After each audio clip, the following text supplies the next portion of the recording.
Dapat ki lo tatau unwalu o taimi pia mo itaniti. Tau tui o kuafio yo tau lotonga i Hawani. Tapu mo e whanau mo e whakamapuna ho eiki mo haa tau i whanua. Tapu mo e tangatai presidenti o e siasi ka sa fitu te te watu ki haere angawa mai o tau eiki whamo ui. Misona tonga whawhikau whanueri mataere. Tapat ki toke tā pen fofuka. Mai lau maari ko toa peo mo maheni i he mamata. O mea mai ki he proklama anga maheni e ako forofora i he paengani. I loa ko e talafungani o e kosperi. Pea i he hoani uia i e whiwhialahi.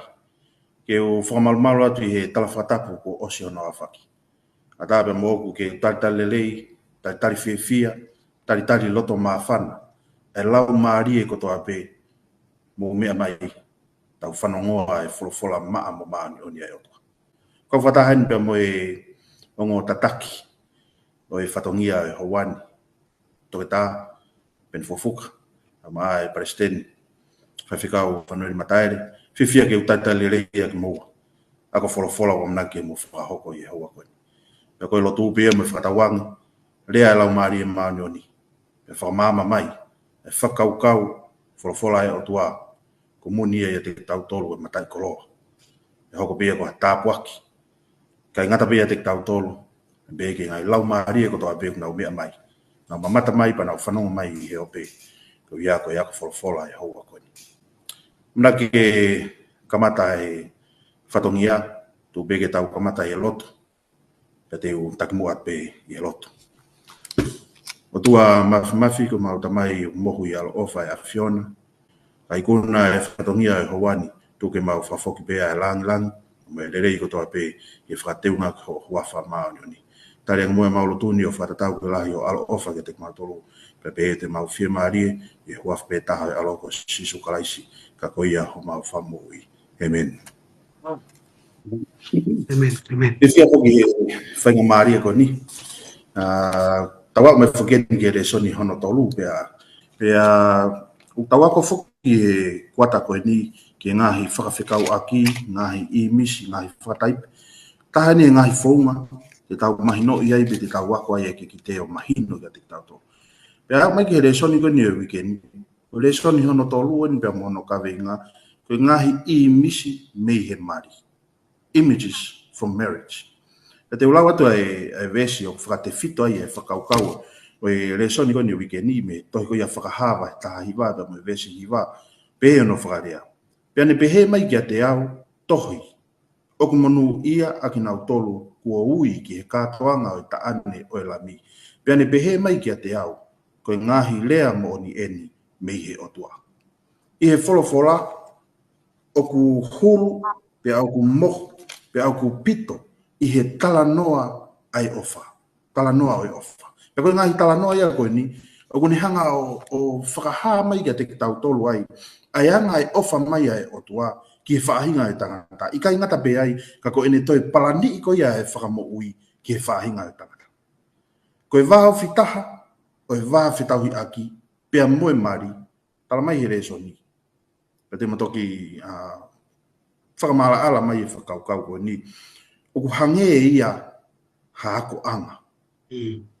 Ai wāwhitaui aki pia moe mari.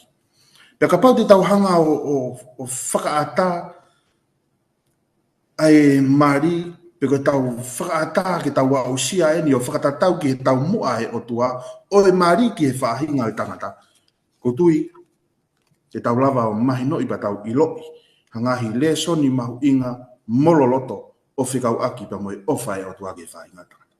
Ika ingata ai, te tau lava o mahi noi, ai wā whetau aki ko ia e o tua, pia moki tau tolu whahinga tangata. Neongo ko ia ngā hala ki tau tolu.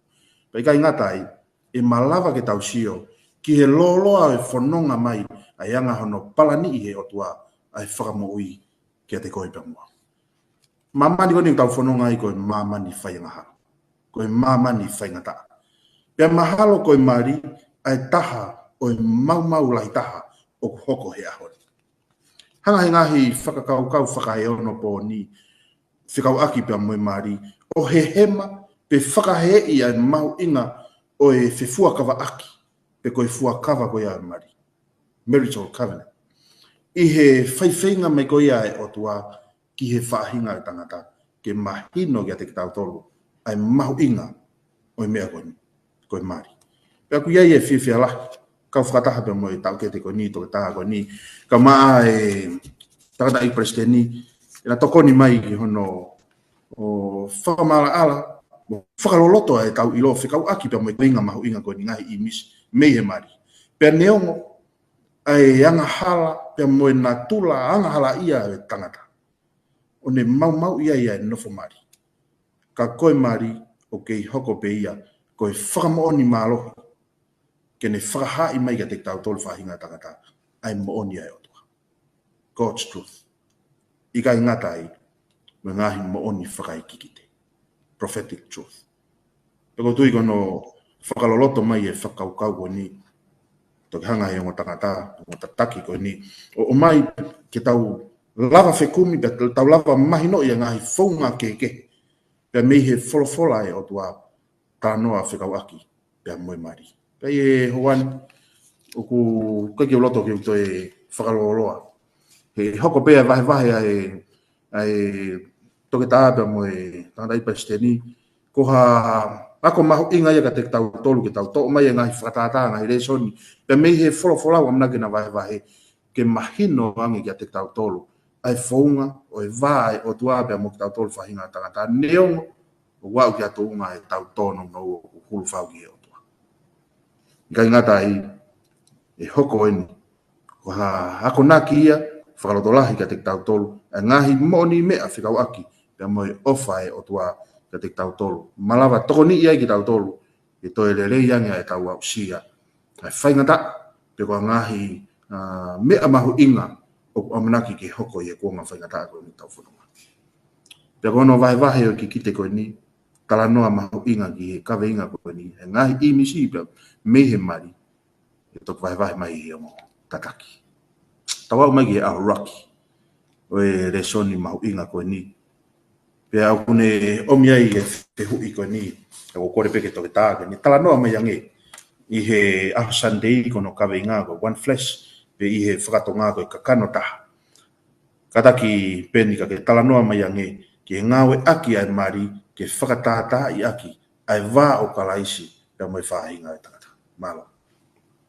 Malo apita e whaiwhikau, whamalo e tanda i paisteni, e mai manatu lirei ki he resoni na tau toksi tua pia mea i, pia hako lirei atu e whaiwhikau, pia moe talateo e resoni.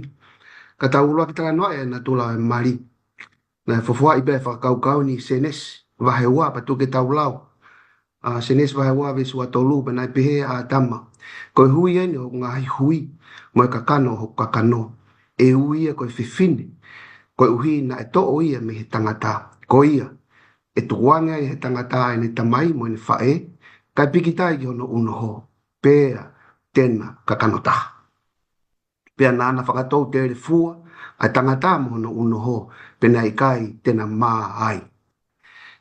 Kono fofua ia, po koe kamata anga e whakaukau, pēa moe whaunga e mari, pēa mi ai, pēa senes vahe ua. Pea tō lewa e paula e whakakaukau ni o ngāwe aki ki he wā o kalaisi pea moe siasi mohono kakai, tuke tau lau. E whiso vai ni mā besi wahiwa ki he tolua wharea pe he ute ki hatangata e whihia ki hono sino o ona. Ka oku whawhanga o whakamo uia o hange koe e ki he siasi. He koe ngāi kupa ki tau tolo ono sino o hono kakano mohono hui. Vestou taha. Koe me ani e tukuange ai he tangata e ne tamai mo e ne whae.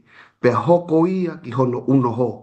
Pea e kakano taha pe akinaua, vestolua. Koe mea whakalilo lilo, lahi eni. Ka oku kau e kurea kia kalaisi mo e siasi. Koe mari, koe whakataha mo e pikitai. Ka koe maawai. Maawai he uhinga e tukuange he tangata e ne tamai. Pea mo ene whae, kai pikitai ki hono uno ho. Pea hoko ai a tangata, pea mo hono uno ho, koe kakano taha.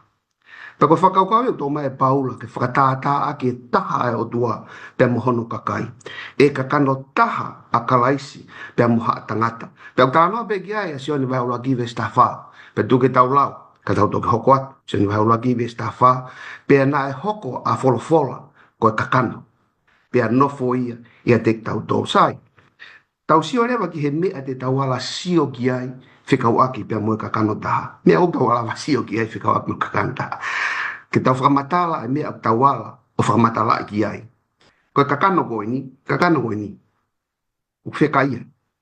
Pena e whikaia sisu. Ko maake vai tātaha ia. Koe nunu a ia o eni whie kakano taha mo ki tau tolu. Ia sone vai whana e whie inua sisu. Koe nunu a ia, he koe kakano koe ni, koe kakano whie inua. Koe nunu a ia o eni whie kakano taha mo ki tau tolu. Na he la ia sisu, ko maake vai ono ia.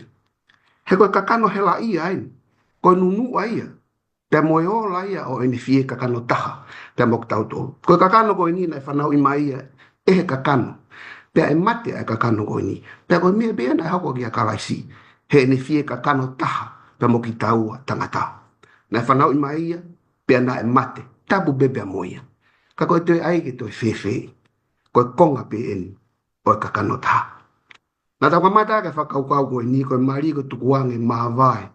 Koe maavai divorce, koe maavai is inseparate. Ai tangata mo ne tamai, pa mo ne whae. Pia koe maavai ko ia, mo tukuange ko ia, o whakahaa ia me funga e kolosi. Rea uruaki e tamai wha mo murea nau do, hoki kai te nau ilo aia o nau whai. Lea ua ko tala mon ke te koe te tai palataisi mau e ahon. Lea tolu whiwhine wakai ki ho tama, wakai ki ho whae tama. Lea wha, ilai, lama sapakatani. Ko o tua, koe haa ko kiri ake iau. Tau mahina tali ia, koe haa ko kiri ake iau. Ka koe ai ke toi whewhe. Koe konga inu e kakano taha. Koe maavai. There has to be a separation. He koe konga ia o e kakano taha. Tānoa gea Andre Crouch e ne hiwa. I don't know why Jesus loves me. I don't know why he cares. But I'm glad he did. I'm glad he died and he sacrificed for me. Koe kakano taha ia kalais pe moha atangata. Pa ihe kakano taha koe a oku tuu ta e tali le vai ngai whihu ia ula. Fere a ngai whihu ia oku tuku ta e tali. Hange koe ni, heu ulu aki. Ka pau kakano taha kalais pe mo tangata. Koe kakano whaianga hala in, kakano koe ni. Na e whaianga hala na ia kalais. Koe e tali e whaa si asi gen. Koe ka tau whalere tiutorio loin, ka tau hoa, vehu whika ua. Furingi rewa ke ta whaake taha. Ka pau kakano taha kalaisi pe mo ha tangata. Ko kalaisi na e kai ke whaianga hala. Pe e kai ke whiria ki he anga hala. Koe hana e tau mawai e tau tolu, ai whiri tau atai nao. Ke tau hinga ki he anga hala. Whewhu si ka tōru. Koe kakano koe ni, e ikai ke lawa e toi tuu mehe mate. Mata na e kā tapu pe mo kalaisi. He ngari koe toi tuu a kalaisi, o ikai koe kakano koe ni. Ko whei lewa kakano taha, sai. Ki mua ke tau a hotari ngai whei koe ni, na o si tala mai pe e paula. Tala mai pe e paula e wheso vahi ni maa vistolua. Ko e mea whaka lilo lahien. This is a mystery. Pau ki ai benga ai mea o tau lau whakamatala. Pa tau whakamatala ai. O ki ai benga ai mea o tau lau a sio. Tau sio ki ai. Ka koe konga lahi o kakano taha. It is a mystery. Pau kai ko hakurea ai ni ako. Koe whakalilo o kakano taha. O ku tala noa pi ki ai. A paula i efeso vai ni maa vistolua. Koe mea bena o tau iloi. Na ai he o tua e kakano e tangata. Na e pekia. He koe kakano pekia ai. Pea na e toi tu. Na e anga whewhe. Pena e whonga whewhe, pena e huu mei whe, a ene i kunai an mate, ko mea whakalilo in. Pena a kukanga whewhe, a e ku mau, ai o whai peheni. I have no idea. Pena e anga whewhe. O ku whakalilo eni. And I do not need to understand that mystery. I am glad that Christ did that for me. Pea ku ngatai pea o iai. Malo. Amen. Malo, tu tai vai whakakoroa ke o mai e o wani ke vai ka o whakakaukau au ki e tau monu ia i he fie mawai ai alo ko diko tau wha mo ui pia mo o tua koe tamai kai hao pekia he kolosiko ia koe tau. malo e vai mau ing o ko tapoki e ko kore pe ki he tanga i presteni kataki ke tala noa mai ange ki he makatu unga pe ko e principles e tolu o malava ke tau to mai me he folofola ke re yang ai e tau no fomari malo bito te ko kore pe mo ke o whanga toi beta o whatapu whaftai ki he tua he whakoloa koen mo e whamala ala ku pon he toke tā ke tau whakaukau ke ai o whelawei pe mo mahu inga koia o e Marie ni whelawei pe mo e tuunga e si ka o maho tau wā pe mo e otua. Ko tui ko ki mea mahu inga pe ko whi ka mata ake whakaukau koe ni hono o mai a e hoko koia a e Marie pe mo e sāpate ko e ongo mea ofa a ihe ka mata anga. Aia koe whakaukau koe ki he tuunga koia o e Marie koe taimina e whakahoko ai ihe kei hao hao. Kei hao hao a whakatau ki he whakainahina ko o mai he i he lava koe toi se ni si te ke hu mai ang hala i. Koe rei muna hu mai ang hala tō o lavea rewa ai whau koe ni o hange koe mea kou tau osi iloki ai.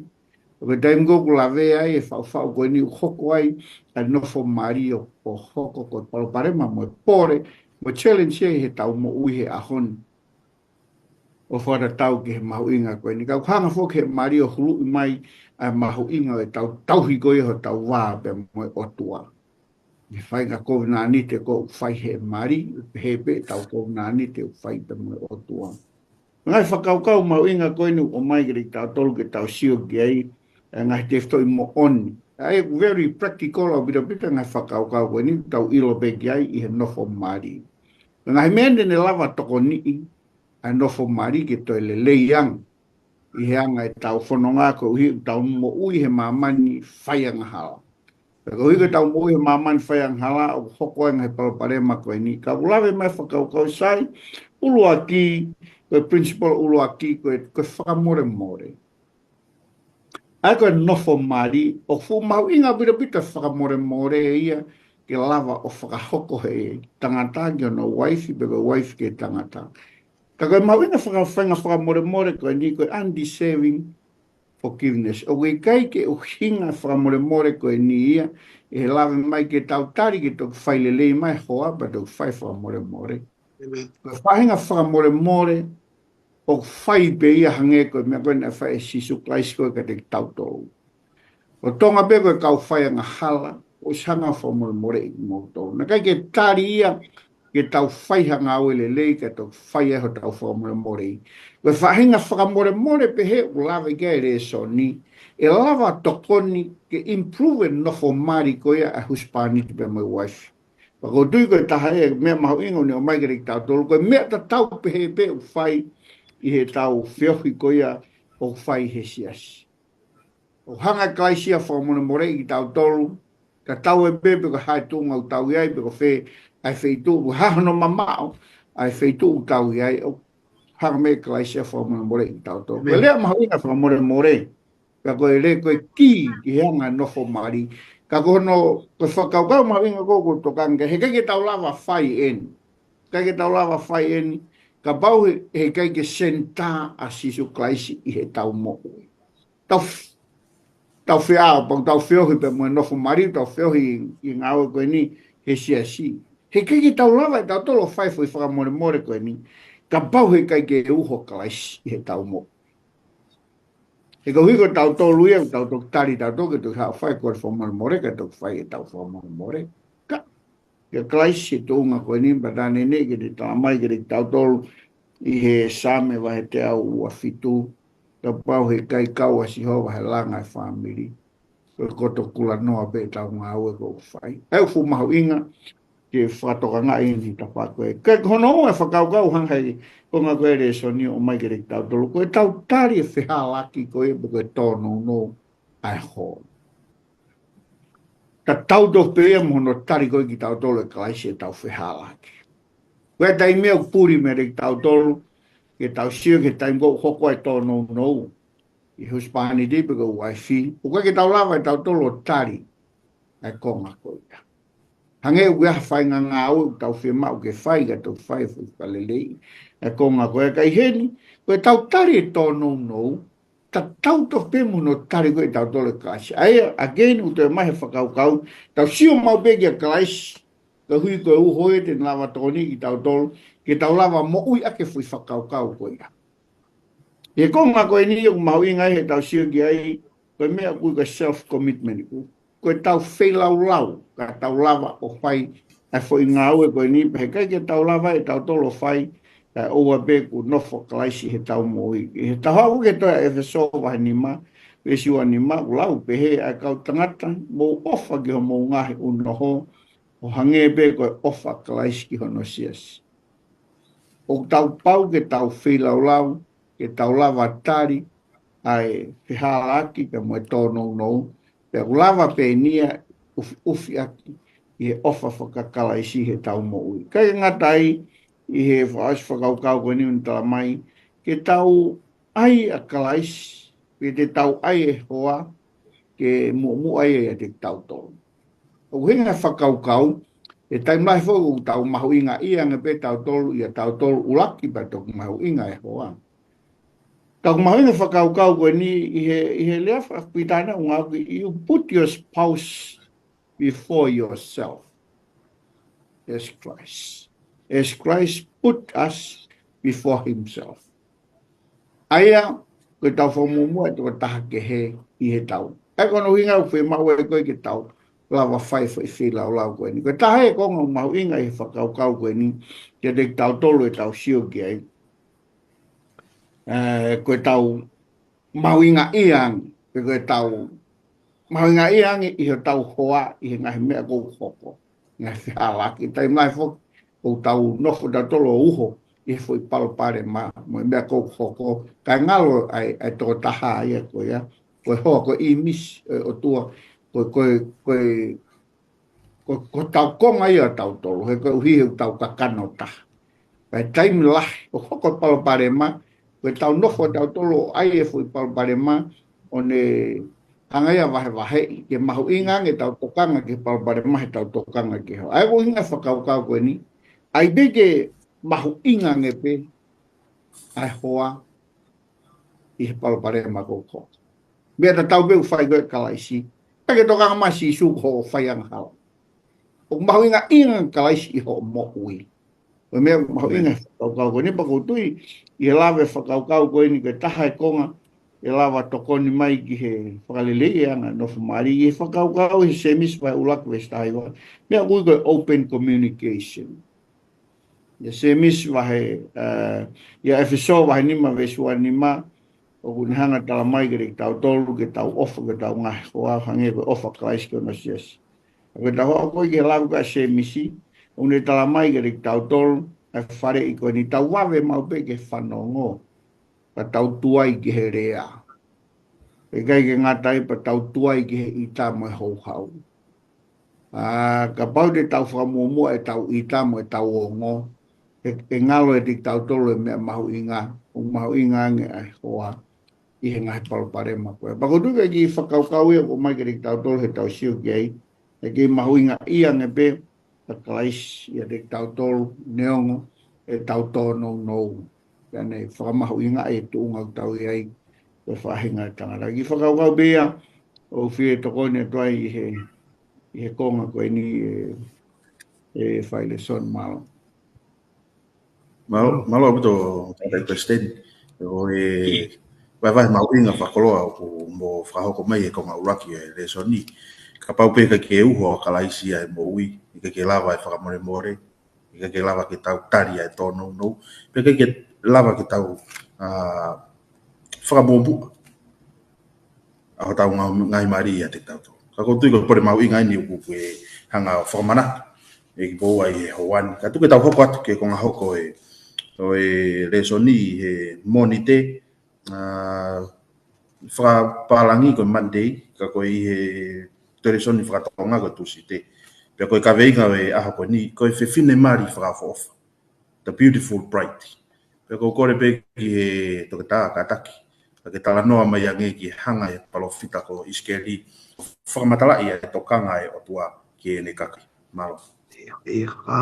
Sio o ko mafana maba he hange be na ma koleson be mata dai presteni he ko konga la he ko tali o sta no ke tanda ikia ni nai te tawa be kia ko vete ke te mo a ngo taula iki ko ha wa fa bi ko la o fangi to he ko na ka palo fita wi ko ka palo fita iki kai hanga he le soninho ai au que o feo pe mo to ya iskeli ko mo ne mon mo ta poaki pe o atu ai tali ho fe hui fe ka o Daniel pe me to ya iskeli va ta no pe si ulo aki ke vesta tolu he ke tau lau e vesi ka te tau foki ke ngai vesi ka atu be tala noa hanga hi lea mahino ai tala noa ko ni iskeli va ta no le ha ki ta hine ke vale vale na ma wa ke vao na kai ke ia hataha ke ni to nga i ta hine ko ni hala ke hataha ke ni whakawala hala he wala na e whetoto ia ta hine ko ni na kai ke ia hataha ke ni whawhanga ia na hala he mea kai hala ke ia hataha ke to o ta mai hala ke hataha ke ni puke puke ke maafana hala ke ia hata mai me ko hawha e o e kaunanga ko ni ko iskeli wa hataha o noe vesi ulo agi ke vesi tātou kana isi o kia i hatu pe fonu ofa i tui ke te ia pe ne hiki haka e kaunangan o ne hanga ofa i e kaunangan whakawala i e kaunangan whakamea kai whakamawhana o ange pe moe api ki ai pe tupo ai ki tāhine na e mau he wao o fuurahi pe hange ha prinsesi alo pe me he tahali aki he wao ki he toko taha na whakaapa pe mo tokai te tawal ke ta iskeri va ta hauno vesfa pe ko ngahi le vesfa le le ai ke vesta hawa pe ko ngahi le ai ni na fa matala i aki ai kaunangan ne kai ke ta no ho ko vesfa ai ne kai ke kau ai ki ta hine ko vesfa ai i kai apito ke ha no kof ko ke vesfa ai kai ya ta ke ha mata ofa ki ai ke ves ni mai pe manava ofa ki ai ves ni mai na e li holo pe he vao pe na fa li hono sino ko ves ni mai ko nga hile ni fa matala ya ka kaunanga ko ni al me ke ves fitu ko kaunanga ni na telefua mo masiva ko no fa matala ia ko kaunanga ko ni kana e hafe ai otua e kaunanga ko ni pata fa matala me ves fitu o iskeri va ta hano ko tokanga i ki ta hine ko ni na e tupu ai o hange ko fisi o ngowe pe tupu hake o hoko ko e lahi. Na e hunuki hono huhu, pe tupu hono fulufulu. Ko iskeli vai taha hono ves fituia. Ves valu, na e folahi atu kia te ia, ai kofu, pe whakakofu aki, e he eiki, ai whewhineng. Kone, ai na telefua. Pe na e tok kau, ai whewhineng, ves iwa aia. Pe au toki kau koe, aki ai vai. Pe a fufulu koe ke maa au pito, mi ho toto. Pena aku tākai aki koe, ai lo, ves hongo fulu. Na aku whakakofu aki koe, ai tui whakasansan, whakatopu vae koe, aki koe, ai kiri i pasa. Na whakawala aki koe, ai tupenu lelei, pena aku ufi koe, aki ai silika. Ngehi mea teunga na oat ka koe, atu e vesa ki ho ni maa, atu e kahoa ki ho kia, ves tātaha ia. Koe ngahi mea teunga, ves tātaha beni, na oatu ki te koe, ves taha waa, na ai makamahu inga ki hola fo ila atu e mama ki ho telinga mo e pare ki ho ulu vesta hawaii ne teu ya ki koe ai koula mo siliva vesta toluen tu pen lelei mo silika tui san pe o atu ki te koe ai maho a lelei mo hone ke kai pe na ke hoi fua au pito alu pe me he tupu whakarieria he vao fetotoi ki he hoi fua au pito i he vesta hatolo iskeli. Ta no ke ai hime mo toni pa fa mo be ko fa fi fok ake ngai himi o lava ngai fasi ngai hiwa o puke fa kau vesi wa lo se toafa le tere ta tawa o ke fa ya hatokanga kana ke ilo na kana ke ilo pe va o hena o filia ko ha o fa vestolu pongi ai ho tonga o fa o fa hu ki si o fa le hau te aki pe he kofu mo koloa ho nima o ku fa o fuau vesfa fefe o fi uma giau au na tu falieria ko ala ho mata pe alau se e kupele e kumana ia ko tala noa ia ke feitu na kamata me ka unanga ia iskeli va tahono li aki he vao pe mo ene tupu o hoko ko o faanga o tu pe te eke mai leva ka te au ko e hana ia uhinga na o fa pehe ai tu i ki he fine whakalierian ma o he loto vao ko ofa ko tari ia ko ofa na tano e tanga i Palestinian nai ia me le fe mau ke fa he fine ki fa no fai ko ofa pe ko uhinga pe pe o tari he va ta no versiono ai uhinga tu ke ulau pe e ku aluatu ki a te koe pe au mamata na te whakalielia i he toto beo o ne u pehe ki a te koe lolo tonga ho o kei pani toto ke ke mo ui live io na ke kei iho toto o na ku pehe ai ki a te koe ke ke mo ui tu o ua i he talanoani a e rea e ki ke whiwhine koe ni ke ke mo ui ke ke mo ui there's no other reason it's love. Amen. God loves life. God is life. He wants to give life. Pero uhinga e ni ofa ke fifine ko ni. Pero uhinga e ni talang ke fifine ko ni. Keke mo ui. I love you because I want to give you life. Keke mo ui. Pero uhinga pe. Malo pito. Amen. Amen. Malo to ta. Mai mai fa koloa ke fa ko e wat. Por bege tanda i paseni, ta pe boa ke tala noa mai ange ki fatu tama ki o te tokanga ki te hoi hoi fua. Mare bito e whakaukau hono taku mai he toke tā, me me he tau wēsi.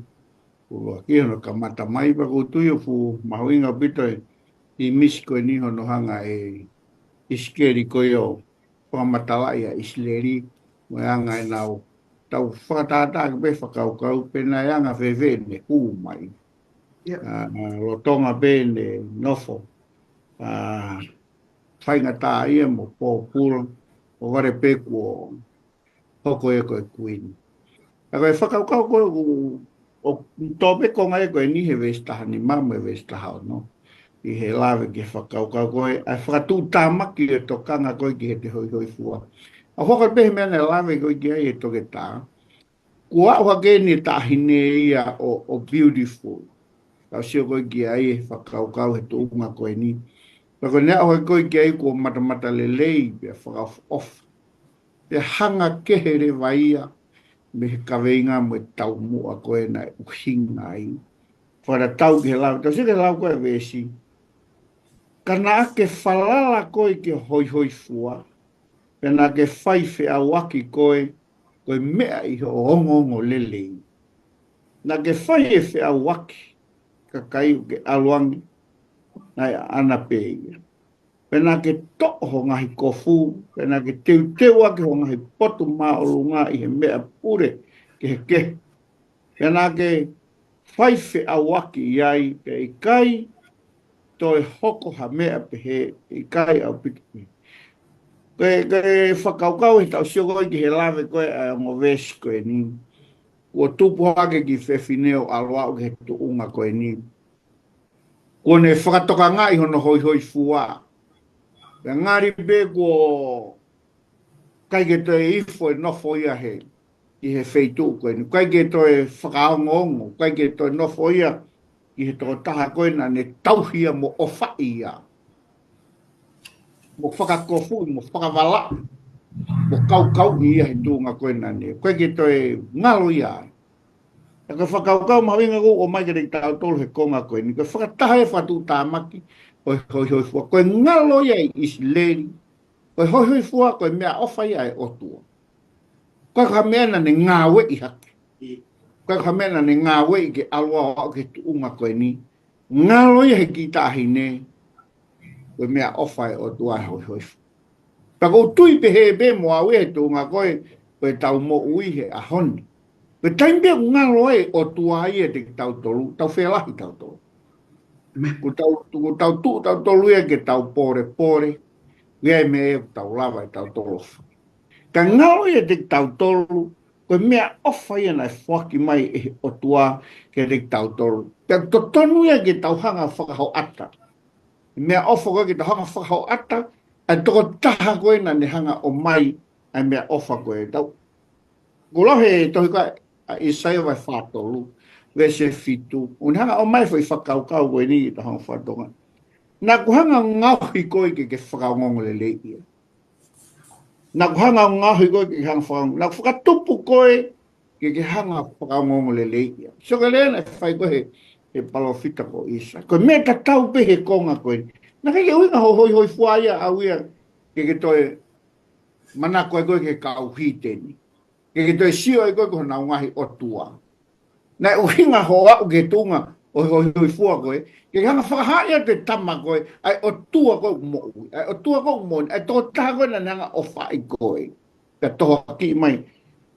Te anga la vea e whakaukau wholofola, mahino peke te tau tolu hanga koe lea tangata potoko mea kā.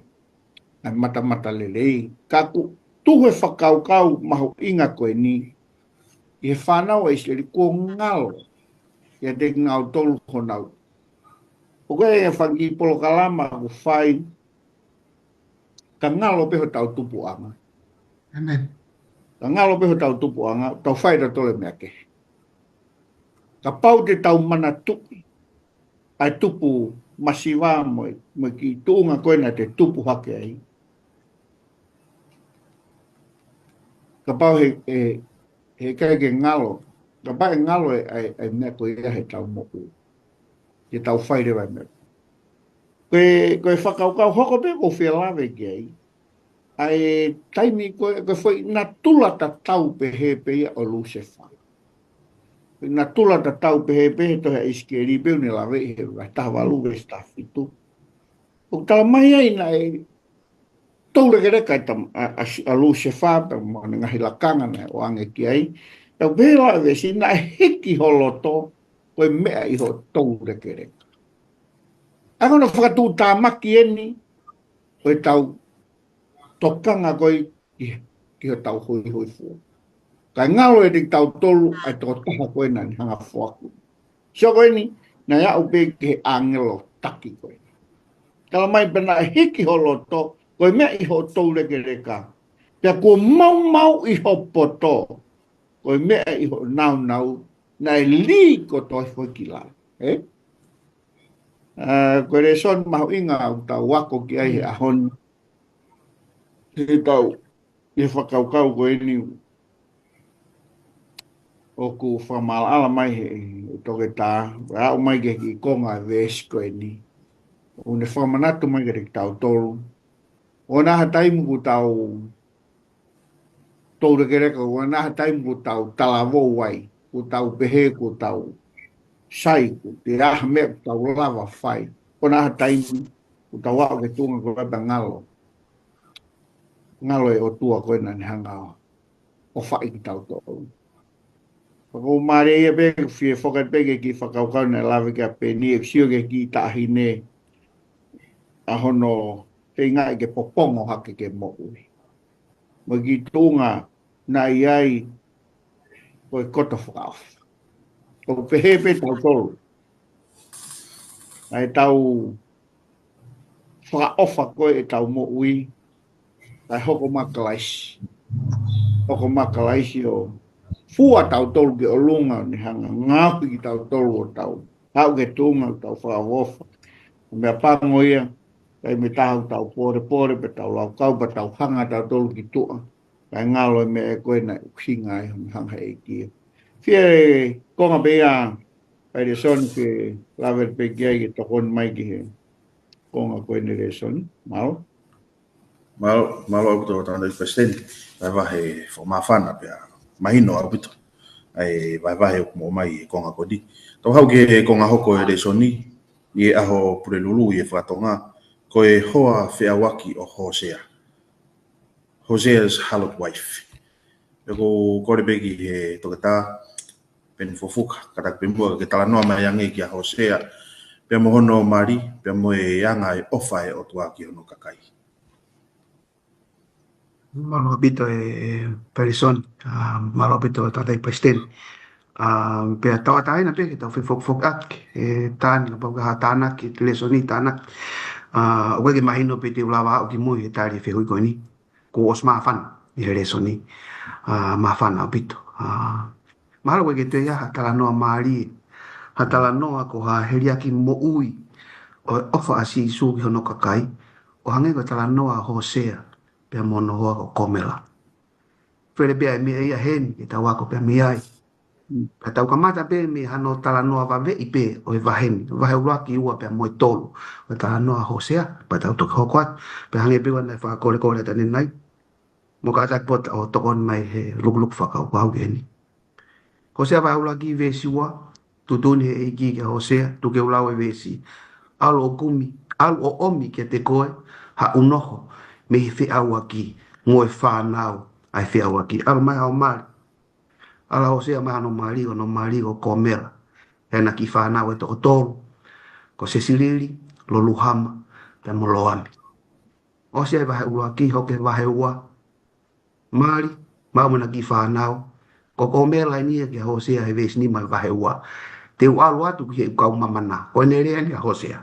no fo ko hen kau alu atu au ki he ku kau mamana aia o fuaki mai e ku ma mo e ku vai a e ku fulfulu i sipi mo e ku filo a e ku lolo mo e ku ino no to mamai la ya Hosea ko va he wan tu doni he e ki ka Hosea ala fa fo ko ma mari ba to luwe besi wa ko ia Hosea in koia na ko whakatau ia ki a te au aki ai konga siliwa e hongo fulu manima mo homa paare pea mo hono vaeua o homa paare ku osu mahino o pito en na tau tala noa begi a Hosea mahalo i he le son tahataha mo peko tahaua ko ta ko hili ko tau tolo en ko fiawa ki tau tolo mo whanau ki tau tolo fiawa whae tau no fumari bea mo eiki tau talange tau tolo ki eiki te alu atu au ke ku kau mamana pa tau alu pa tau alu ange be e ki o whakatau mai i tau tolu pa mamahia e ki ke whanau a Isleri na e whakafotunga mai a hono whakahingoa e whanau a ko mela mo Hosea ko sesili ko whakamovete ko sowing ka unga ke movete ko ai tenga ya kau e whai ko sowing ko lolu hama ko tae o whai mo lo ami i kai ko hoku kakai ki moto ko whakafotunga mai e mamahia e ki i whanau a Isleri ko komela ko whia waki pa o stano pita toki ai no wherei bebe a mono hoa pa o si ai na whanau ko lolu hama pe mo loami pa mo se siri ko na tano ki ai ko tai bebe ni e vao e ki pe mo e whanau a Isleri pe toi tu atuia o turi mui he ne kau mamana o kui kai ko fo mamana pe taha na turi mui ki ai a lolu hama a komela kau mamana not just one man fe a waki mo ka kai ki ka neongo ko toa ni lau be mo awa Hosea vai taha ves valu e e whakatukutuku i koe i wharemi te whakahauwhi i koe e Isleri e i ngao i koe hange ko Atima te tuku koe ki hange ko Sipoimi ko liriu hoko roto i te au ko tu whakataha e whakatomala te ula whakapalangi mahinga maria nge whakapalangi ke te au Hosea vai taha ves valu oh, how can I give you up, Israel? How can I give you up? How can I let you go? How can I destroy you like Edma or demolish you like Zeboim? My heart is torn within me and my compassion overflows. Ko feia a atima pe mo sipoimi. Ko ngo fonua e na ka we fonua ni mana vela fakataha pe mo so toma pe mo komola. Te ke mao ta no ko ni te talo no me vai waiwa pa mo vesi wa tolu. E ko tare na egi o se ita egi pe ko ne toirea te fok be egi o fai fi hui ko ni. How can I give you up? How can I let you go? How can I destroy you?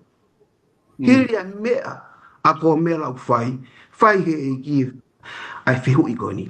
Ko tu e be te tau mao haki itari me he uhinga na fai pehenia e igi ne fai e fihu i ni me hingoa e Hosea. Ko hingoa e Hosea o hae me foilea ko Yasha ko no uhinga ko e whakahaofi pe ko haofaki. Me he Yasha o hae mea e hingoa ko Joshua ko no uhinga ta taupe ko e whakahaofi mo e whakamoui to save or to deliver. Ko whakahepe luia ko no whakakariki lewa ko Sisu Jesus ko uhinga ta tau ai pe. Ta ko uhinga en. o ofa pehe ai. Ko hinga ina ui kai ke tutu mo whakaau hwaia I wharemi mo Isileri, hange ko ātima mo si poimi. He ko e Hosea, ko Sosiua, ko Sisu, ko toko taha whai wha mo uia, pe ko hono kamata pe ia, pe mo hono whakaau si pe ia. He just loves saving. We are serving a God that loves saving. Whanofo tau whamamawha he ofa turi muia e ki. O si be tau wafe tau whakau ki he mamahi I he loto e ki. Tau tala noa be he ofa turi mai e ki pa tau maa whanai. But to consider, umamahi o ku fōa e ki. Mahalbe ka ki konga e vesi, tene lava whakaasi mai ai mamahi koe ni Hosea wa tātaha ves valu whakarea pe. My heart is torn within me. Mahai hoku mafu tapu pe moe eiki. Ma te he whetau te ai tau tōru ka ko ne ofa. Ko ne ofa. Ma te whetuange ke movete. Ma te whetuange ke tae ofa I. Ma te whetuange ke nofo tai ha tauhi o ka kai ko ni. Hange ko hingoa whanau a ko mela pa Hosea. But no. He won't give us up. He won't destroy us. He won't let us go. O tua ofa o tau huki ai. Pe he tempe o tau maa whana ne ofa. Consider ne loto mamahi. Iyo ke mamahi o no loto. He tau mea whai e teia. Koia pe malo. Amen. Amen do ta. Malo e leva he whakoloa koia whamawhana. Tau sio ki he ofa e o tua. Hulu whau e ofa ia e o tua. Whatatau ia ki he tau ngā ue re rei taha o e tau whaiwhainga. I whawhia ngai re rei ki o tua.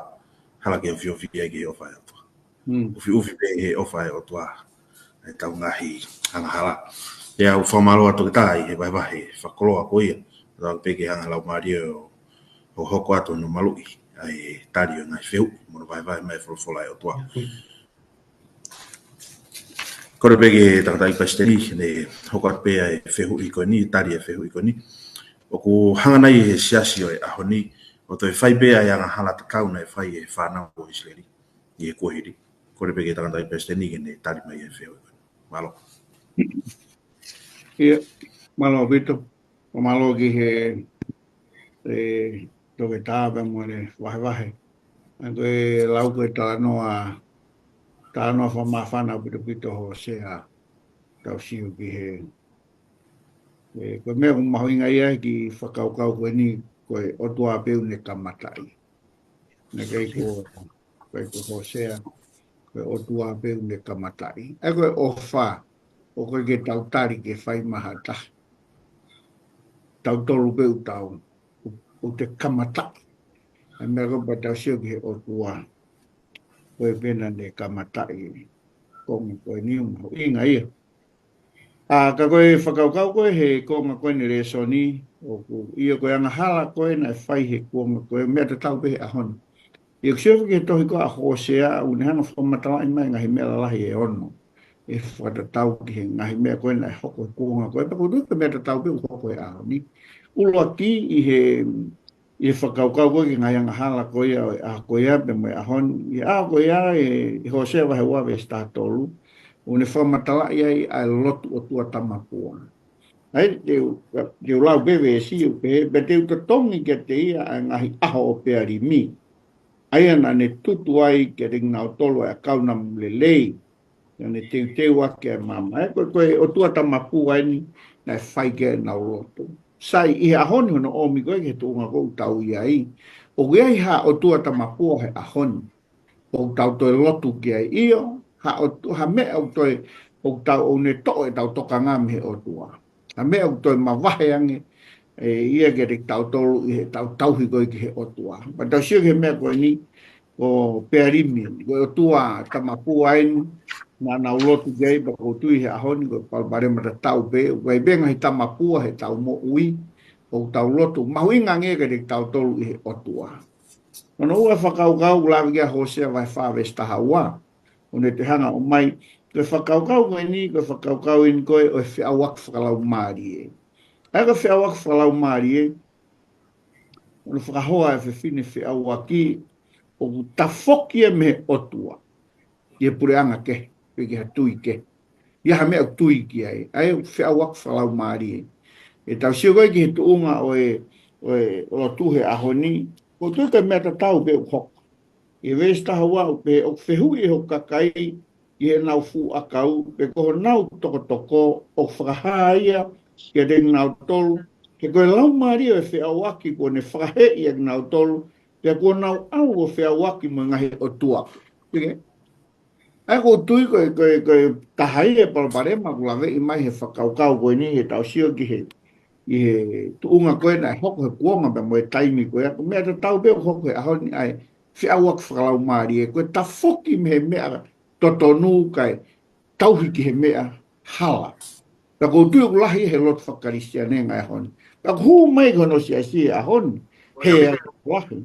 Mea te tau be he tau sio koe ki he social injustice pe koe kai ke whakamau totonu hange koe lawe koe ia e tohi a ho sea wa hongo fulu vesi.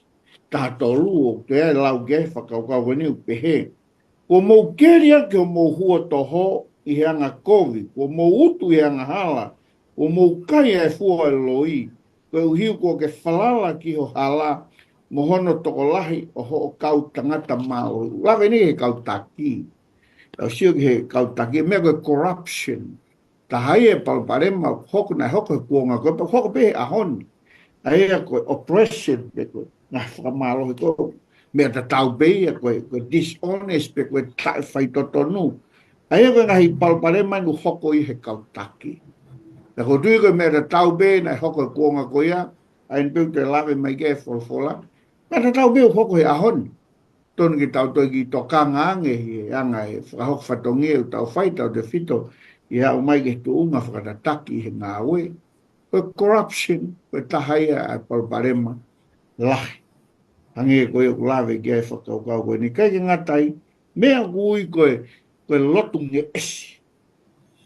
I whakaukau lawe kia e wahe ono koe toha hosea vesi ono, whai pe whai lau lau ia, ka whai pe mo e tauhe ngahi o wau ia. Ka kai lau koe lack of devotion and obedience ki e otua. E tai mai hou tau whai pe lo tu o whakatau ke tu unga koe ni. Tau whai pe ngahi uo wau, kau e kai ke asi ai mo onia ko ia he tau moku. Pea kai ke asi e tau talango fua ka kato tau tolu ke whina ngalo koe o tua. Ai koe ngai palmarema na e ha he kuonga koe, o lolo tonga hoko peia i he ahoni, i he kuonga koe ni. Ai mea koe nge esi koe ai lotu. Ni nei lawe kia, po pe kia ia Paula, ni lawe koe kia Timote, ne tamai hoko ngai awha asia kuonga whatutu tā maki. E ofa kau tangata ke te nau tolpe man pore lau kau rea kou tangata ke mātua tai mau e whakawheta mo e tai whakaapa. Tamai ko nau tolu nau mau e ni nau mau beho no nge esielo. Au tau lava pe tau tolo lotu tauhe ngahi o wau ka koe foi nge esi pe kai ke mo oni ai mea koe ni he tau moi. Pa kai ke ngā tai no whakaose ki lawe koe o mai whakaukau koe ni. Koe whalala koe ke human strength. Koe tau whalala koe ke reki tau. Koe tahe bore uni anga pore e tau moi. Ulau kia e toi koe a hosea. Me moe wahe koe hono fitu vese. E taha uni anga whamana tui me ke reki tau. Tolu nak tau pore mo tau whalala peki ho tau malo. Hange whokia i whare mi. Koe lupe vare ui kai hano loto. O kuna ui ki ispite kia nau aluki Asiria. Nau whakawhalala nau tolu i he iwi mo e mahalo ki whakautau. Ka ngalo e rik nau tolu e o tua mohono mafi. Talu e ne tau i mai e whanau e seri mo ne talaka nau tolu. Mo tau ke kiawhi maha mea tau ia. Mo laka takai be mo tolu pa auha. Mo whai mo tolu e u tau ko ia ko si hokau ne whai tau. Ko e ni e, ta whoki ake nau tolu e ke nau tokanga nau tolu ke he ngahi nau tau ke o moia whai ake whakawhepaki. Kai osia ngei talangi o doa talu e kuhanga whai e mea koe ni ma moto hape ke mo wako. Ai koe tau whalala koe ke human strength. Koe tei me tahe tau whai e ngā ue koe ni a eiki. Tau whakawhalala ke human strength. Kai ngalo a tau tolu e fu o tua mono lahi. Koe uhana mā mani. koe uha ana me o toa bete ne tona koe sosi. O i whakaukau me uhang he konga koe ni o mai, koe tari koe ki he whehui koe ni iyo. Anga hala he kuonga koe, o toi kovia nge he ahoi. Pangono kovi foki, koe kuonga foki koe na nau, ei o tua tamapua, tātong tongo nau sio pa nau punou kia. Koe nia, o wha holo pe o tua tamapua, tau kato. O tau lava pe tau toruia, fai holo e ngahi lotu o tua tamapua i he tau mo uifa foi tui tui. Ka toi whatu tāmaki a nei. Ka koutu ka ki whakaukau pēia e whaire son to kon mai he konga koen kata tau ke whehui mao.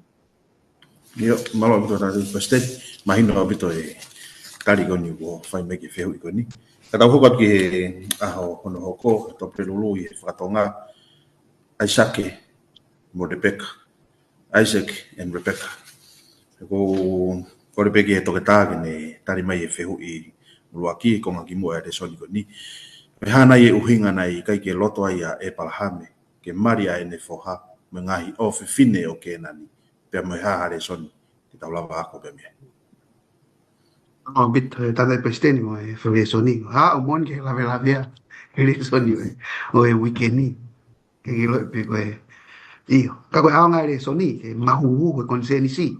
Ba fai a te fei to le yan. A ke tali o fe ui e fai le soni me sto a senesi va wa fa.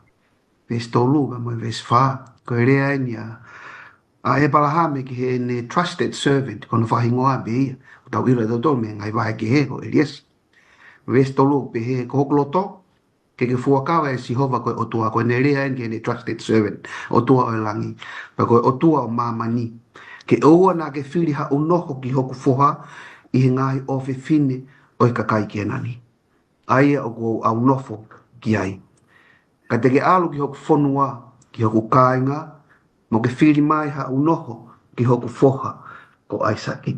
Na stara noa pika e tangata i paistenia nai hange ko na taladu hange na maa kore soni ki mua pa tok whae tawa kore soni. Mahino pe ko tatake e iki vai. Ufere pe ngai mea heni ki whae ki ai a tokanga. Na ma tokanga pe a e palahame ke oanga rele i taha mahono foha. Ko e palahame ko e tamai. Pe it's normal pe ke tamai ki whakaukau pe. Pe mahino pe ki a e palahame ko taim ki hoko te moia Aisaki. Pe oku ikai ke puria e palahame e fuakawa ta ngata oku tuhu patonu ki Aisaki. Na lo tamapua ke nan. Pe where na ngahi o tua, ko peari, ko more, ko asilia, ko asila. Pe ka whai ha mari ki ngahi ofifine ka kai ke nani, e mata e holo ai e hua isa ke mohono wharege o tua moui ki a Yahweh. Ki kai ki ngata pe ai, kau ki ai whenga maari e lahi ke hu kia, mo palapalangia ai lotu ke o tua moui. Ha hu mai ha hoa ke nani, ke moui a isa ke, mo whahinga lotu whaka ke nani, ke moui a isa ke. O kai ko halau lanu e ni, ta no pele le soni, ko halau lanu e ni, pe ko hafehia ki hafahinga kulupu kakai ikai. Ko manava si ipe, na a ko feria na ngawe ki tata i paisteni nai, na fe awak whakalau maali e lotu. Ha hu mai hanga i loke ki he lotu. Manatu yange ko le hapi ko ke nani. Na ngawe ke otua ke whahawhi kau spai. Pa koe fu ke nani ko ni, koe kuia si isu. So it's not a Canaanite thing. Koe whahinga lotu whaka ke nani. Na e palopale ma ia ki ai. A e palahame. Koe hae a e palahame. O i kai ko halau lan. Koe tokanga mawahe pe na a hui. Pe a fio lotu tamapua a lotu ke otua moui. Pa koe poini pe ia. O totonu ke tau whakamooni. Pa koe poini ia. O totonu na tānoa pingene Palestini he tari ngai ahot ki mua. O totonu ke tau whakamooni ki ke nani whekawaki pa moe o tua moui. Ka i kai koe mau e ke nani a taudo. Pea koe me ea nai tokanga ki ai a e palahame. Mo tawataina pe o tangata ke mo vahe mai he tokoni hono tari ai whihu ikoni. Malo. Malo ko toka mahino to pe mala ala e tari mai e whihu. Tu ke hokat ki he whihu hono hoko no kore pe ke tangata i Palestini ke ne tari mai e whihu ikoni. Pe hana i hanga hi de son make e malawa ke tau te yaku. Pe me he talanoa koe ne Maria Isaac pe mo Rebecca. Ano bido. Koe tā noa whawhiawhia mo tā noa whamawhana. ko tu ke ta no wa ko le be ka e to ke ta pe ke te au fili maria fa nau o ku to si o ke ka ko ge be nga i me ma wi nga he ni ka ko no han ke he le soni ko to le son ke he ange ko me ko o mai ki ta wa ko pe mi ai o fe la ve to mo ki mo be ke ho ko ke fa ka na ma wi nga i he ko nga ko ni ai ko na ni te ko na e fai se va ni ti pe mo e palahame ka ko fa filia we ke ko nga e ha wi na fe ka ke ala i hono tenga whare tau ke konga koe ne sun ke ala ki hono sai pa koe urunganga whawhonua pe ia o i kovnani ke ka pau koe men ko kui koe loloto koe ai fuakau koe ala koe ni une o taipe ke he loloto ai fuakawa o i kai ke tere mo ke whatere pei o lunga ke whakatamuru pe ka alu ka whakapapau i mo nien ko ala mai ko loloto ko e whakawa e alu e be mo tuana tau whakaukau o ia me pehe i tongani kai ko ke tau pehe tau tolo ka ko kongo ne re soni ku fie lawe ke he kongo ulaki be ia o benga re soni ulaki be ia o taki ko ia o tuan ki filimari e tau sia ke konga koe ni ko tamai koe na e palahame ne kai ke pehena na alo to te buena alo koe ke hono fare ke family koe no e palahame e koe ne kai fo fe mai e palahame ke alo ka to e feitu koe foke kono i hono fare o ne alo ko tu koe i he vai o faia e ne lotu ke tataki e he o tua tau sia koe mea na e fai he tamai eiki koe ni ai koe ngahi koe whakaukau koe filimari ena fai ko pau ke tau whakaongongo ke tataki ai o tua me ko ne fai to tako ai na ne lotua a hono hala ke firi ko e fefine pa fo ke ne ilo po hai fefine ko e alu ki ai o firi ai ko mena ne fai ko ne lotu ko ri o tua e fefine ko ne ha ko ki tu fo ne sia ka ne maha me vai ke wini e fefine o ganga fahambai o si belo tu asia are pekai ko dan mona kore ai ko e se vaniti tu hifa re pekai ne sia akila ko fa ilonga na fie mau ko na lotu ke tangata ai se vaniti ko o si bene lotu asimare pekai ko dan mona wata kore tu hifa re pekai ne sia akila kane tari e fa kau ange vai ai whakaukau ulaki, tawako me ai, e take o tua ai halake whiri maari. Ko me mahu inga konga koe. Kono ua whakaukau, koe tau tui mo whalala peke palani koe o tua. Ihe ni, koe whalala koe re pekana ne whiri ke mui mui. Tawako re soni koe ni, keke ilo re peka ia se wāniti koe ni.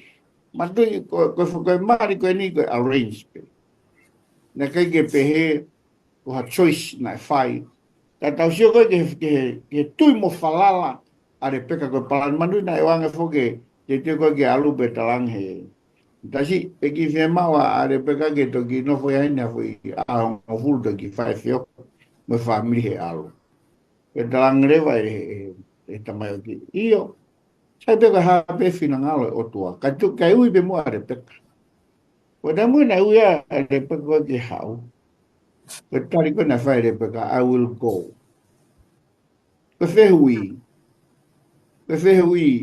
na ilo re peka siana kai na ilo re peka ngai fotutu ko ni I kai ai ko tui mo falala mon pere peka ke palani ni ai o tuane fai man ke ngatai ko ofa o grows over time o i kai ke pe he ko ha mea ko e tau sio ke mari ko ni ko arrange pe ka ko arrange ko mari ko ni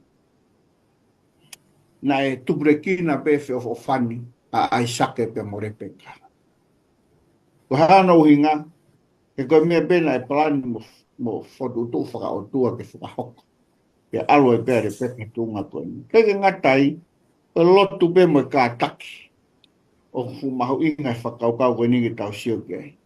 Koe tau sio koe ki he mari koe ango mea koe ni.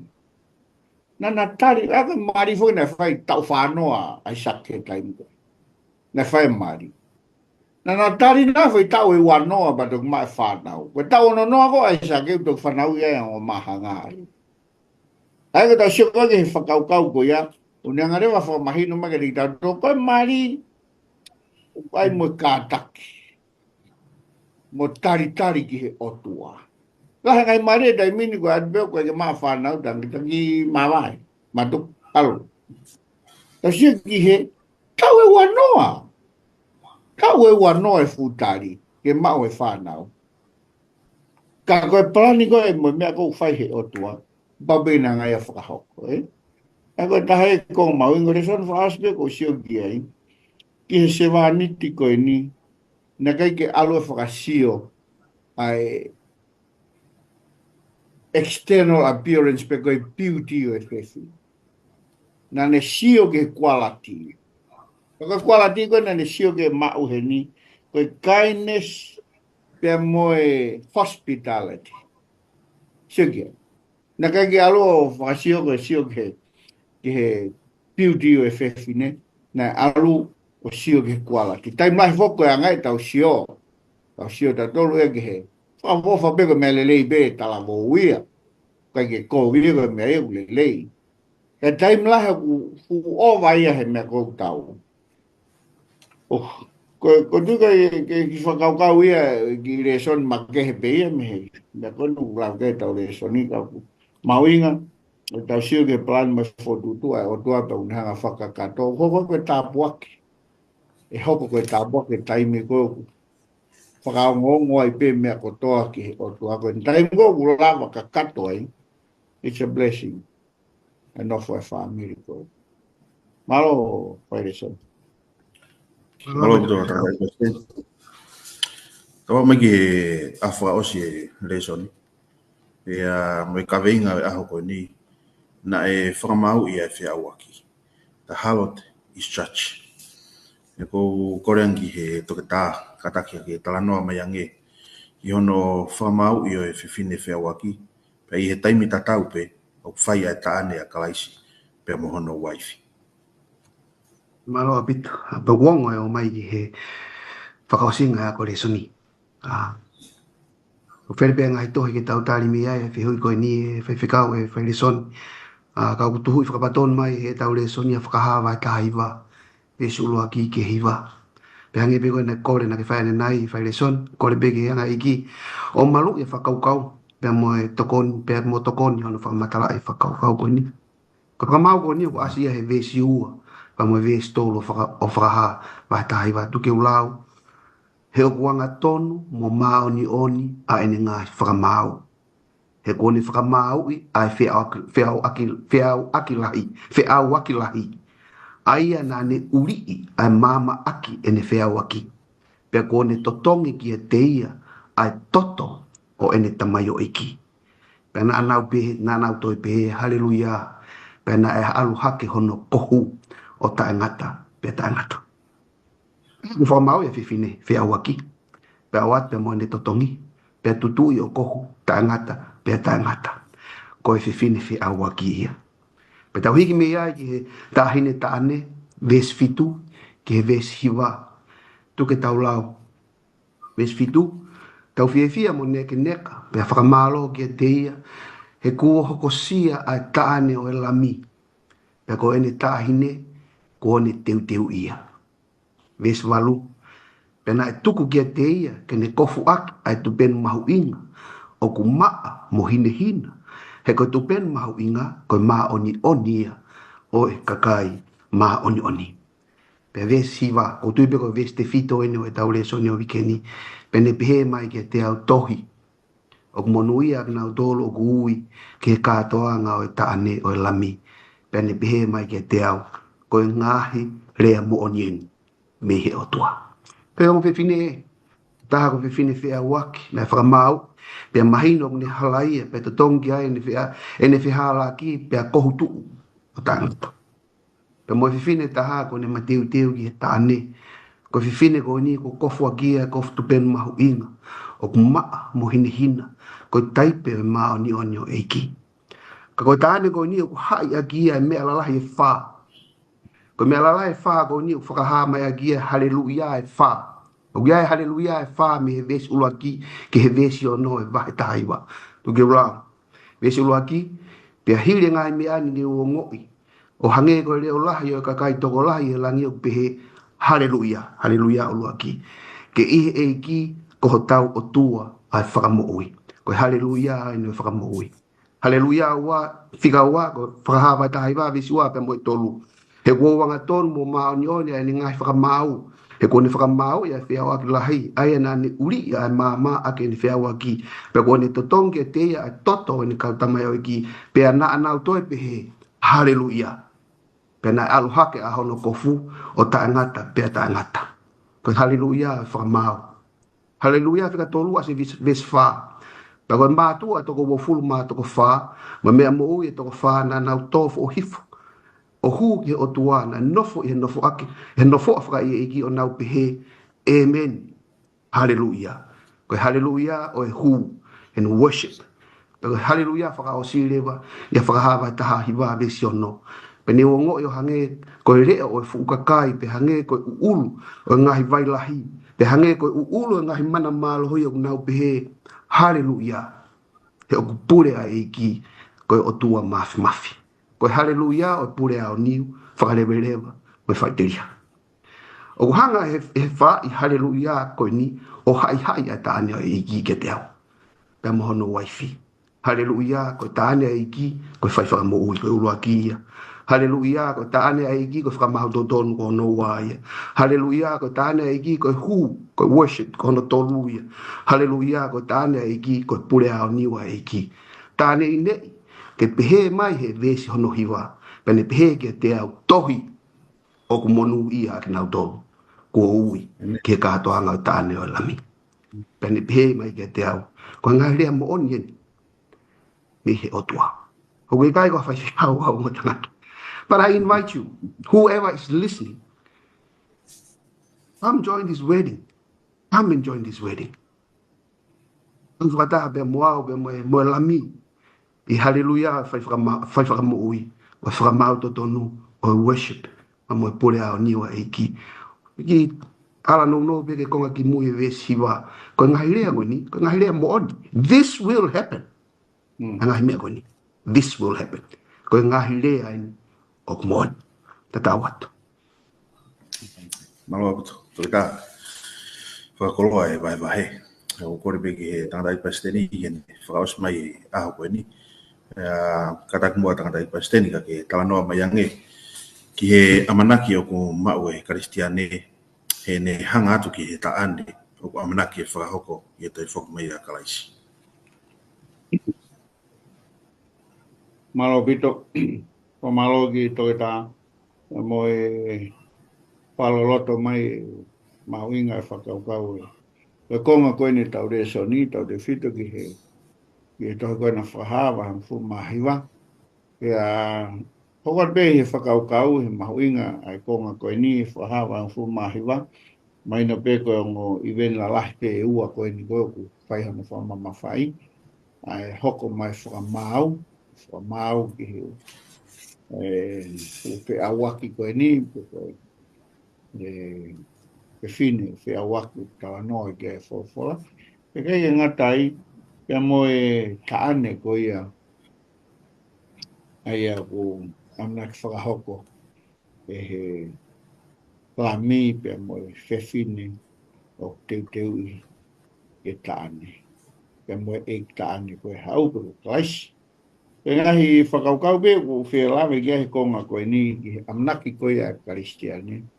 Maina whakamau e whakahoko. Me whakahoko. Koe au whangatuku koe konga koe ni mahu inga. Ai taimi koe e whaia e taane. Pe te tau kau koa i he taane koe ni pe i kai. O hanga he whakaukau e re soni i he katoanga taane koe tohe a mātiu hau ufulmani maa whakaho ata mai ai. Ngahi mea kou mahu inga ki teu kia Kristian. ke lava ke mahino, ke tau teu ki ai, i he teu e taane gani. Ula ke whakaukau, o mahu inga ke karistiane e ni amanaki, ke mahino ma teu, koe nofo e lau maare maano. Ula ke whakaukau, koe mahu inga, koe ngāua i o tō taha koe ke ma teu, koe lau maare maano ni, mana tui e taim koe nai, te ngai tau po o ware ke to ki o mawhinga i mahme lolo.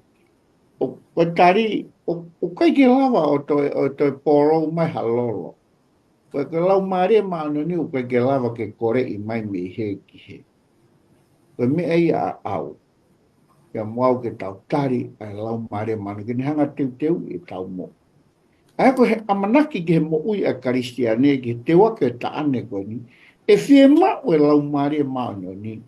Ke whakawhonu e tau mo. Ke konga ula ke whakaukau ula ke konga. Ngono ua whakaukau, koe tari e ui ko ia ki he taane. Manu e kātoanga koe taane na e ui. Mai ki nau kou. Nau tolo pako te nau tari e ui koe ki he kātoanga taane. Koia pe e monui. E mahino ka ri tau tolu na e ate e ui koe ke nau tari e nau tolu. Ke whemoi kina nau tolu hinga he umea ke. Ka koe whakaukau maho inga ko ulawe ke tau mateu ke ta ane koe ni. Tau tari e ui koe ni. Pena e apil mai ka pen.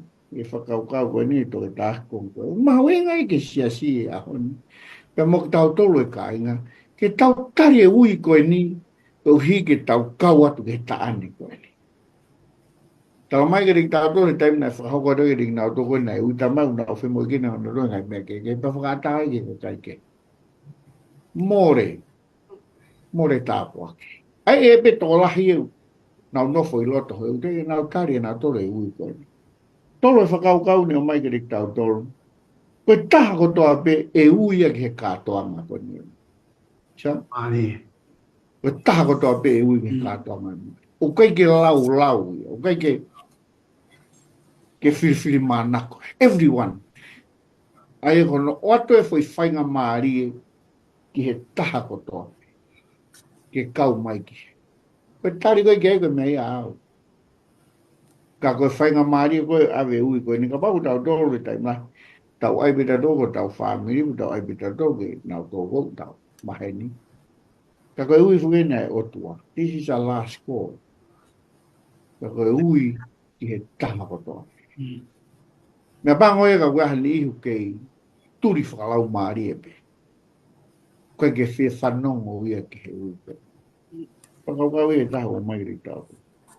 E mahino ue hatau amanaki ke. Kono ua whaase whakau whelawe ke. Ke kofua ki tau tolu ai te unga o kalaisi. Mandu iwe he tāne. Na ilo e mutua koe nuku. Koe ki ahana o te unga. Mawea koe mutua pe koe mutua me se. Mutua me motu. Ka koe whakaukau koe i he ni. Hamena kai ke tā ua no te unga. O hui koe te unga tāne o mai beia pe me taha koe me whae tāne. Ange koe katoa ngai kau siu. E wato au ia o te unga ke haua. O kais, o whai te unga pe te taunga ke tāne.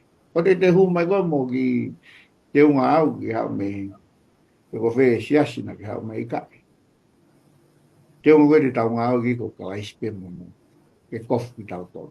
Ka lava ke taunga watu ke tāne. E o mauinga nia ke karisiane mo e taho tōpe. Kaini, ini tamai Paula ai tau mo ui ke ia kalaisi. Amen. Ngā ka tau, whiunga mo tau ke tau kau he taane kani.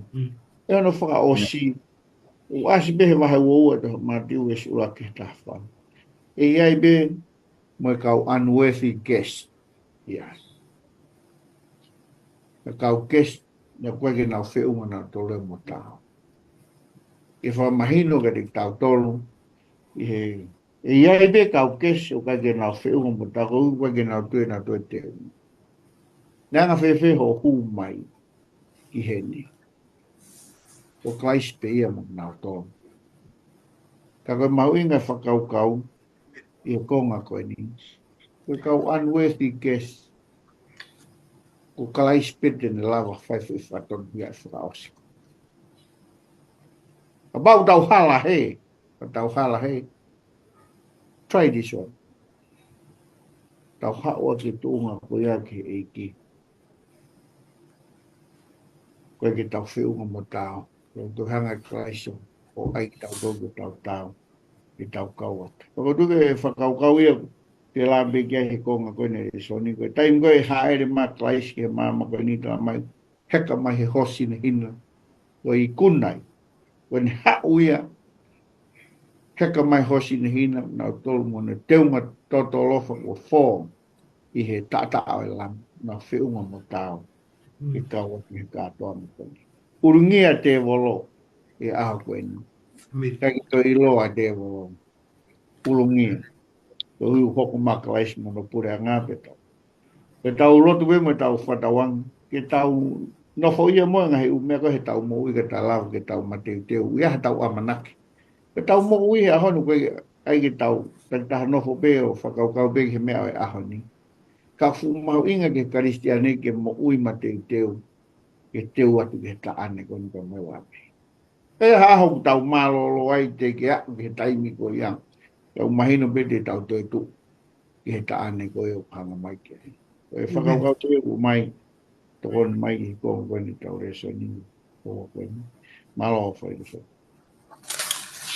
Malo abuto tatai pesteni, mai to tai. Vai mau inga abuto whakoloa e. Vai mai e reso ni e wike ko ni. Toko ko e ko tapua ki moni ke tau toro. Mo tala noa pika tau whakakau ki hianga e. Hulu whau e ofa e o tua. Mina tu ngai ha ko e di kere sipe. Ia tawa mai ki he konga ko di whamaa apu opo. Ai ako fola e ho wan. Ako tuku pe whenga marie I he toketa. Kene kamata pe ono whamaa apu opo mai. Pe whaosi mai pe I he tata ikpasteni. Pe ne lotu tuku mai pe ke whaosi. Ai ako fola e ho wan. Malo aku. Malo abito. Failison, o koe ki ha whakama pop. O whala heta bito a koe. I really do, eh? Ia. O whala heta te koe tangata I presteni. I really do. Malatuat pe motuan. Mo hua lotu. E tai me whai au mo lotu lilo. Kore we tangata I presteni. Kene whai whama pop e tau resoni. Mga wito. Ko di ko si whai ato no whama boba te tau reso ni. Kau. Pakau mau inga peku ke ki whamanatu mai he konga koe ni he tau. Reso ni ke te tau tolu. Ai tuunga ko kuia I tau mo ui. Tau whawhetai be mahalo pe mo ofai o tua. More ke mamau kuia I ha. Whahinga tuunga te tau lava hawai he. Tuunga o tau iai ka ni tau ua pe ofai eiki. Porque que tau mai ta tole whai na maari koe ni. Tau tuka be tau reso ni. Hanga be eiki o uf ki tau tau. Ke tau whiunga mo tau. Me taimi koe e hoko ai e taane. Ke tau kau atu. Ke na fo e pure anga o tua. Ai o koe ke toi o ngai to e mo mamahi. Koe ke toi iai ha. Rea alua pe na foara ko mo ui. Amen. Lau taane tuke. Ang manuat na whatawang yang ay giyo tabagina. Tau ke taha ma whakea. Tānela pe e kau whanong mo tau pe kau whatak. Ia ko reson. Tau rotu. Ia tua maf. O mau whawhetai pe mo whamalo he hoa koe ni. I he whainga maari ke mau whanong o ngong lelei. Ma whamalo e tamai mau ilo ho wholawholaka moana o lota. More I pe mau lawe atu gai hoa koe ni. Mau ilo ko kau whai anga halak mau tolu. Kai whawhetai mo kere siu ki whaata. Mau tala noa I hoa whai a whiona. Pei tau lalo e tāpigina I kau whanongo toa peu na mea mai ki kō kalama koe ni. Ma hoko atu e ngā au mau koe ni he kaha au ke I whaulo pe ho māma. O te whitu ki hana tu wake ho ngonglelei. Ma uilo to anga pe halau maari e whamo ui ai ki pure ana ai a whiona. Tāpigina mai e toi tā ka o maha no whamiri pa mo mai whawhatongi ko tō peu whai. Whamunu ai mela, so bula pe ma no ni ho fio hoko be ngai ko whatongi o whaige lang e whiona pe so ke tānela o mai tō whatongi o whai ma sia siwa ma whamiri ke tataki behe o maari maani o no awhi. Taua mo mautole hoa kweni, mo more tōno no ka takoto e whiona, ma mautolu e siso toa isko au o. Amen. Amen. Malo apito mo mea mai. O mea.